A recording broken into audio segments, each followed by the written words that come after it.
In this video, I will show you how you can delete the lock screen wallpaper on any iPad.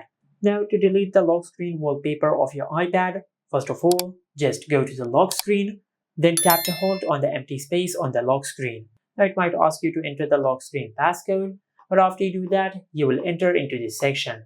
Now, from here, just swipe to the right or to the left side and select the wallpaper which you want to delete.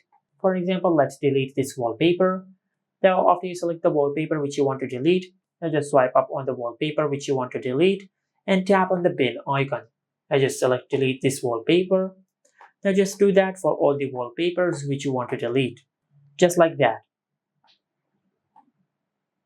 Now once you have deleted the lock screen wallpaper, just tap on any lock screen wallpaper just to go back to the lock screen.